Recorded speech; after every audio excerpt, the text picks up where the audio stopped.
Good day, my name is Angelo. This is Nation's Voice Tower, your most preferred YouTube channel. How have we been? As for we over here, we've been doing perfectly all right. I would love to go straight to the matter of utmost importance because I think I don't have time. Yes. Well, details of fraudulent activities have emerged from the former government and administration of former President Muhammadu Buhari and former President Goodluck Ebele Jonathan.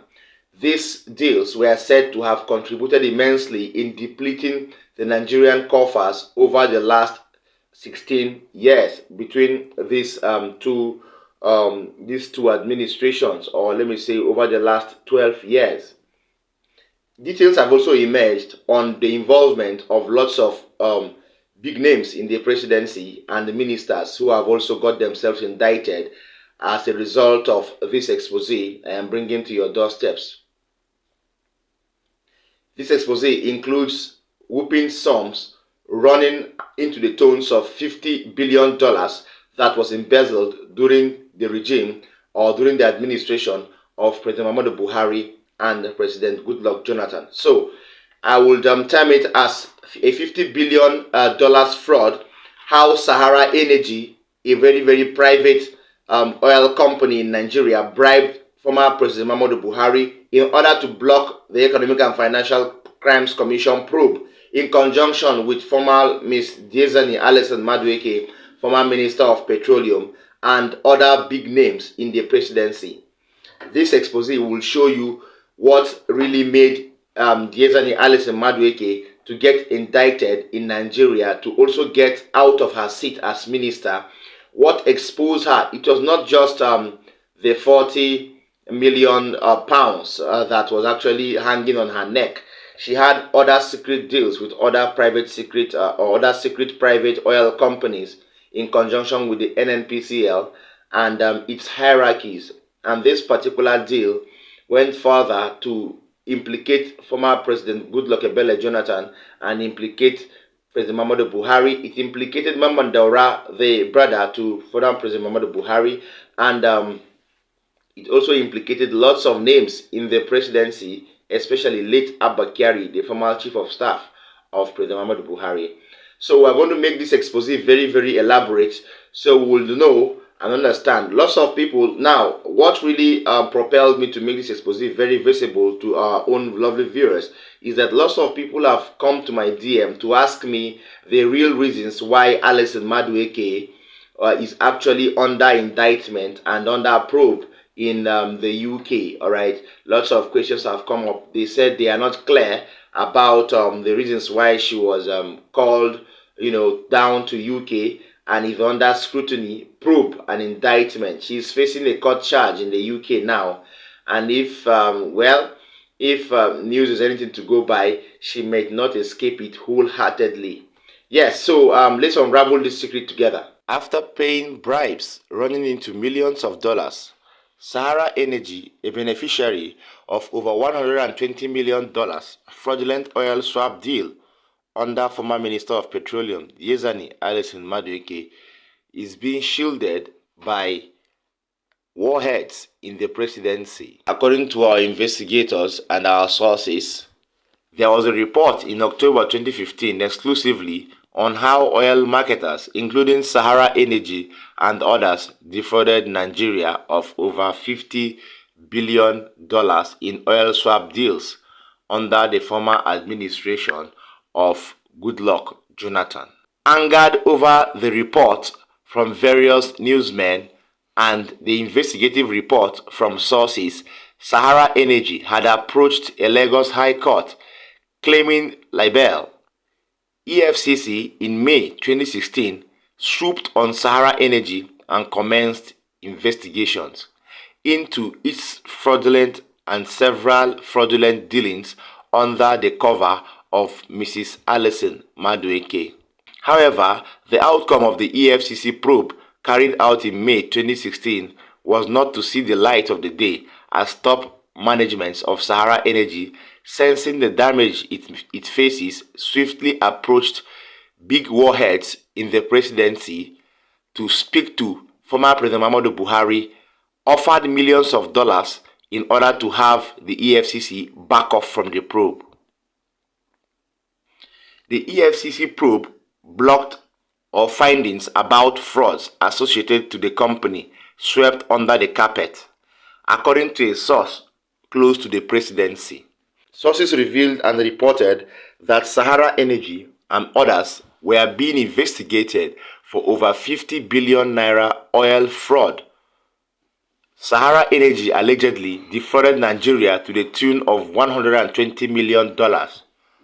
Others who allegedly defrauded Nigeria and were facing investigations are Transfigura, which defrauded Nigeria of $80 million, Ontario, which defrauded Nigeria of $135 million, ITO, which defrauded Nigeria of allegedly $150 million, and Ocean Marines, PPP Fluid Mechanics. According to sources, that Sahara Energy was one of the companies used by former Petroleum Minister Mrs. Alison Mandueke to defraud Nigeria of over $50 billion from the oil sector during her reign as Minister of Petroleum. Sahara Energy and its owners are Diezani's people.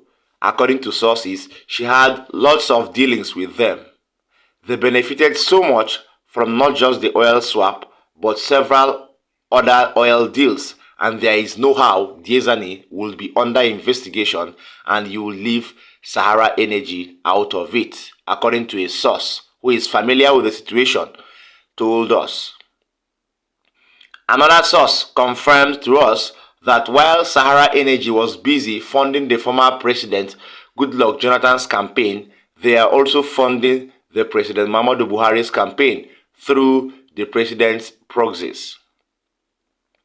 A source who was part of the Buhari's campaign told our source that former big names in the presidency were the reason of those who received undisclosed, or were one of the people who received undisclosed millions of dollars from Sahara Energy on behalf of former President Muhammadu Buhari, the then APC presidential candidate. After the elections, the relationship between Sahara Energy and some of the people in the presidency who allegedly received millions, according to sources, said the relationship flourished.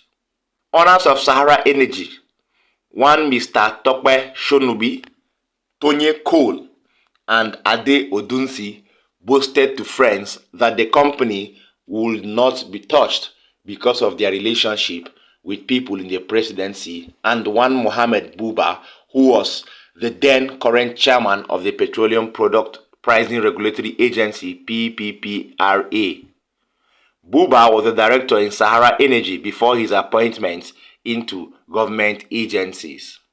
Sahara reporters had last week exclusively reported that an investigation by Sahara reporters has revealed that officials of the former President Muhammadu Buhari's administration were blocking an investigation into massive fraud committed by Nigerian oil firm Sahara Energy. Operatives of the Economic and Financial Crimes Commission (EFCC) in May 26th raided the Lagos and Abuja headquarters of Sahara Energy. However, EFCC sources told our correspondents that officials of the government ordered the anti-corruption agency not to publicize the raid. Sources further learned that EFCC agents seized computers from the firm, but interventions from high-level officials of the then President Muhammadu Buhari regime meant that the investigation has not advanced or seen the light of the day. Sources named the former Chief of Staff of President Muhammadu Buhari, Abba Kyari, as a key ally of Sahara Energy and the official behind attempts to scuffle the firm's billion-dollar fraud. The current chairman of the Petroleum Products Pricing Regulatory Agency, Mohammed Buba, who was appointed on May 25th during the labor strike against fuel and against also fuel price, was a director at Sahara Energy. Our sources said that Chief of Staff, formerly under President Muhammadu Buhari's regime, and his since appointment worked to shield Sahara Energy from any serious investigation. Mr. Buba, who is from Borno State, is one of the Chief of Staff's closest friends. He was a former MD of Pipelines and Product Marketing Company Limited, a subsidiary of the Nigerian National Petroleum Corporation (NNPCL). Sources learned that Mamman Daura, one of President Muhammadu Buhari's closest friends and brothers, is also involved in efforts to cover up investigations into Sahara Energy. An investigator disclosed that EFCC operatives found significant information regarding how former oil minister Diezani Alison Mandueke used the firm to funnel funds to third parties. The source disclosed that the funds in question amounted to close to $400 million. Sahara Energy is named as one of the firms that reaped hundreds of millions of dollars through crude oil swap deals introduced by Mrs. Alison Mandueke, former Minister of Petroleum, during her ministerial tenure. The former minister's offshore processing agreement with Sahara Energy also involved the owner of Aitio, Benny Peters, Atlantic Energy, owned by Jide Omokore, and a fugitive oil dealer, Kola Aluko.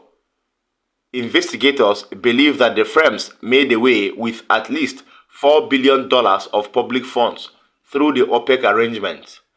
Much of the revelations against Sahara Energy has come from fraud suspects currently under investigation by the EFCC. One of our sources said the informants were amazed that Sahara Energy has so far been shielded from the kind of publicity and shame extended to much smaller players. Few months ago, a company registered by Sahara Energy named Actus Integrated was revealed as having given $60 million through Fidelity Bank to help former President Goodluck Jonathan rig himself into office during the 2015 presidential election. One source also told us that the company might have equally donated heavily towards President Muhammadu Buhari's presidential campaign through his friend and brother Mamman Daura and former Chief of Staff Abba Kyari. Alright, that is that. You've heard the details included in that particular expose. It is so sad that at this point in time, we are still chasing shadows, okay? We're chasing clouds because at this particular time, we're supposed to be boastful of a Nigeria that even if you would find fraudulent activities in, you will find it at a minimum level. But here are people who are saddled with the responsibility, saddled with the utmost duty of looking after Nigerians and our welfare. They are cutting away billions of Nigerian naira, trillions of Nigerian naira in the tones of millions of dollars and billions of dollars in starches into personal accounts. Okay, this will be actually looked into, because if any government wants to show transparency, you should start with yourself and start by probing publicly people who are involved in this. You heard in that expose why Alison Mandueke was not exposed in Nigeria. You heard why lots of names involved in that deal, including the two past presidents, were not involved or were not mentioned.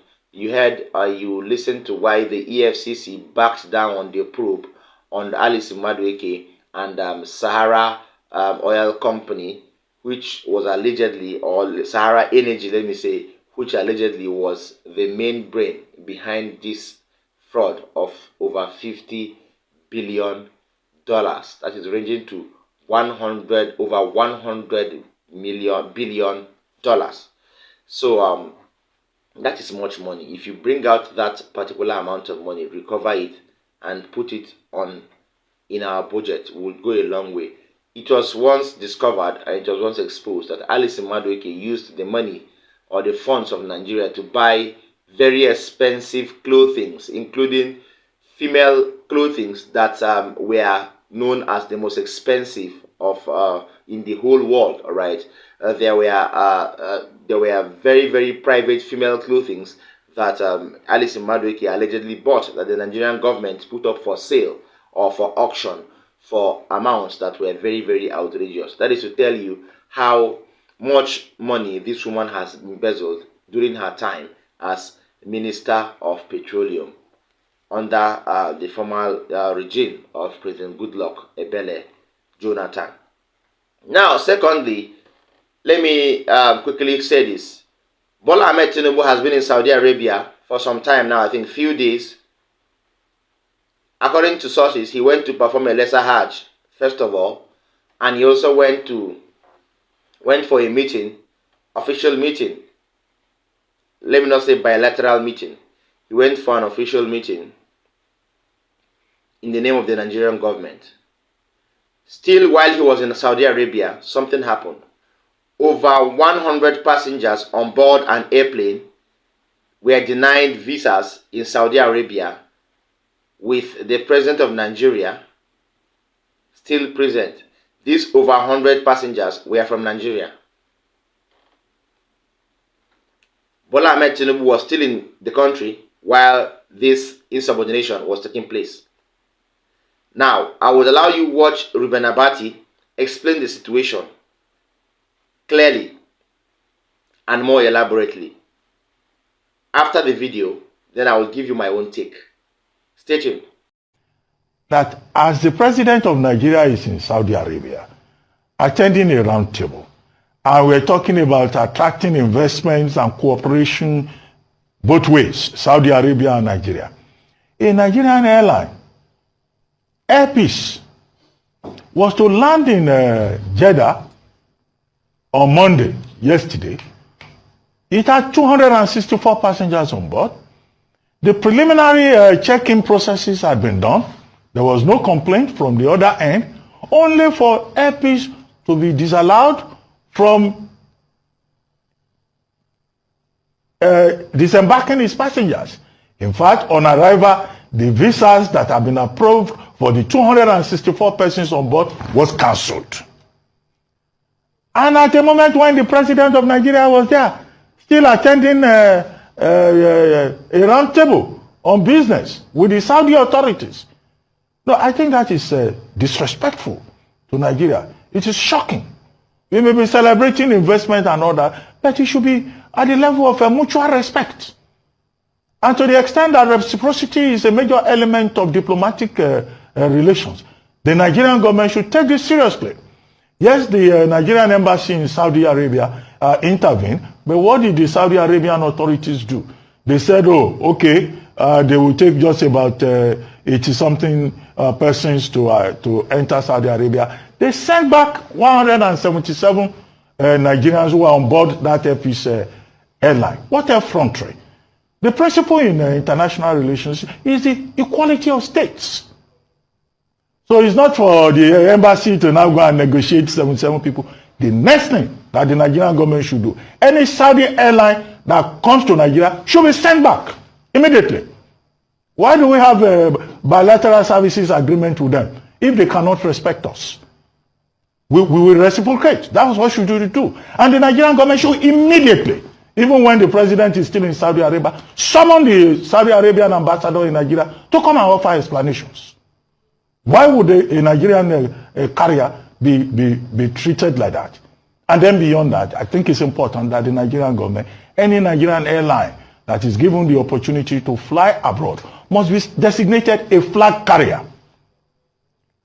Whether it's privately owned or not, must be designated a flag carrier of Nigeria, so that our sovereign rights can be properly respected. Otherwise, all this attracting investments and partnership and collaboration, we will still be treated with disrespect. And that should not be part of the equation. I hope the Ministry of Foreign Affairs is listening. They should summon the Saudi Arabian ambassador immediately. All right. Well, this is what you get when you run an illegitimate government. I will tell you that for free. This is how we have been reduced to as a nation. These are obviously effects of bad leadership and lack of respect in the international community. It is also a result of the aftermath of enthroning an illegitimate government that came through an illegitimate process. So the president of Nigeria is in your country, and this insubordination is taking place against his people. That is bad. I don't know if you understand where I'm going to. This is utmost disrespect. How can you turn back over 100 passengers, deny them visa from passengers from one of the most populous black nations in Africa? And you're trying to tell us you mean well? Then what meeting were you having with our president? with Bola Ahmed Tinubu? What meeting were you having with Bola Ahmed Tinubu in your own state? Well, that is that. We will continue to speak until the right thing is done. Saudi Arabia should be cautioned. According to Ruben Abati, Saudi Arabian government should be cautioned with immediate effect, or all their flights revoked and sent back to Riyadh. That is how they need it, and that is how it should be done. This is not a time to say we are trying to understand each other and all of that. I cannot be present. A president of Nigeria cannot be present in your country, and then these things are taking place. That is utmost disrespect. That is the height of insubordination. That is the height of insolence. All right, finally, the president of the Trade Union Congress, Mr. Festus Osifo, has played down the possibilities of a court order or injunction as asking labor to call off the strike or barring labor from going on any strike initially. There have been controversies over the fact that there was a court injunction from the federal government asking the Nigeria Labour Congress and the TUC not to go on strike, but they have devoured, or they have flawed that particular court injunction and have still gone on strike. This is another insubordination in government.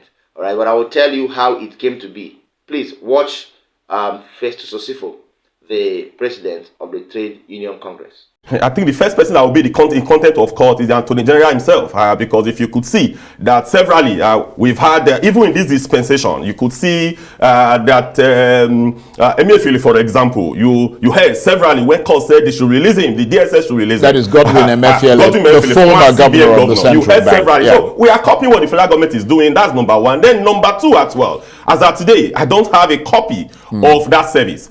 I saw it in television. Anybody could go to television and publish anything. Perhaps, which court are we talking about? Is it the same court that is being described by just the retired justice of the Supreme Court? Who owns the court? The same government owns the court. You cannot continuously take black market injunction to cripple labor.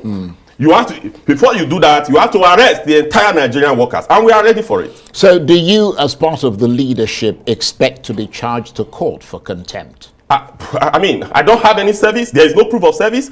So if you want to charge us to court, we are here. We are not running away. Nigeria is our own. We will fight for the soul of this country. Okay. If NLC and TUC would evade court injunctions, that is not an issue. After all, the courts are owned by the federal government, and the federal government have evaded court injunctions countless times. You saw it in the case of Godwin Emefiele when the court gave an order that he should be released with immediate effect. The federal government refused to do that. So they have given a template for others to follow.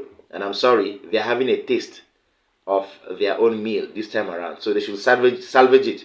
That is the seed they sowed, and that they shall reap. Thank you so much for staying with us. I hope you enjoyed our updates. Please like our videos, share them. Don't forget to drop a comment for us in the comment section. Please, if you're watching me for the first time, tap the subscribe button as well as the notification bell so that you get to see me anytime I drop a new update. See you next time. Bye.